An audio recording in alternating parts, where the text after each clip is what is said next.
সামাজিক যোগাযোগ মাধ্যমে মানবতার সেবক খ্যাত মিল্টন সমাদ্দারের বিরুদ্ধে শত অভিযোগ থাকলেও এতদিন ছিলেন পুলিশের ধরাছোঁয়ার বাইরে। এবার তাকে ডিবি পুলিশ গ্রেপ্তার করেছে প্রতারণার অভিযোগে।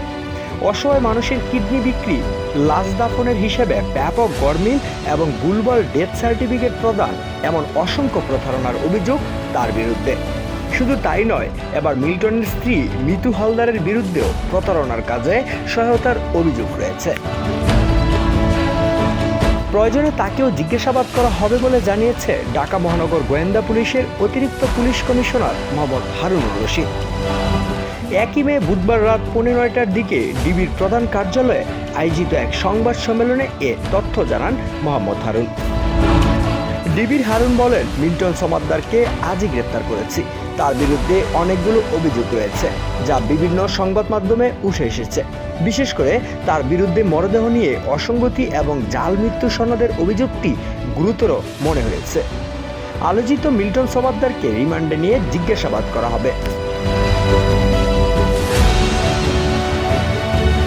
তিনি বলেন, প্রয়োজনে মিল্টন সমাদ্দারের স্ত্রীকেও জিজ্ঞাসাবাদ করা হবে। এ সময় ডিবি প্রধান জানান, ডিবি কার্যালয়ে বেশ কয়েকজন অভিযোগকারী ইতিমধ্যে অবস্থান করছেন। তারা মিল্টন সমাদ্দারের বিরুদ্ধে মামলা করবেন বলেও জানান তিনি। সামাজিক যোগাযোগ মাধ্যমে মিল্টন সমাদ্দারের সেবামূলক কর্মকাণ্ডে রয়েছে ব্যাপক প্রচারণা, যেখানে দেখা যায় অসহায় দুস্থ মানুষের সেবায় তিনি গড়ে তুলেছেন child and old age care নামের একটি বৃদ্ধাশ্রম। রাস্তা থেকে অসুস্থ ও ববগুরুদের কুড়িয়ে ওই বৃদ্ধাশ্রমে আশ্রয় দেন, করেন সেবা শুশ্রূষা। তবে ভালো কাজ যতটুকুই করেছেন, প্রচার করেছেন তার চেয়েও কয়েক গুণ বেশি। মানুষের কিডনি সহ বিভিন্ন অঙ্গ প্রত্যঙ্গ কেটে বিক্রির মতো ভয়ঙ্কর অপকর্মের পাশাপাশি রয়েছে বহু অভিযোগ। আশ্রমে চিকিৎসা না দেওয়ার দাবি করলেও তিনি ডাক্তারের জন্য 60 লাখ টাকার বিলাসবহুল গাড়ি কিনেছেন বলেও অভিযোগ আছে। আশ্রমের মাধ্যমে এখন পর্যন্ত প্রায় 900 মরদেহ দাফন করা হয়েছে বলে দাবি করেন মিল্টন।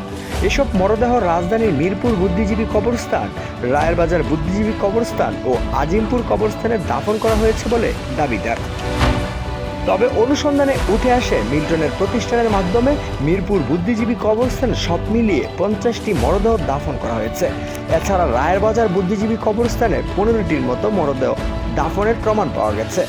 তবে মিল্টন সমাদ্দারের দাবি অনুযায়ী 900 মরদেহ দাফন করা হলে বাকি 835টি মরদেহ কোথায় দাফন করা হয়েছে তার কোনো সদুত্তর পাওয়া যায়নি।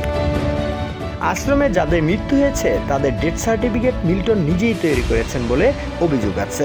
ডাক্তারের সিল স্বাক্ষর জাল করে এসব করা হয়েছে বলেও অনুসন্ধানে উঠে আসে।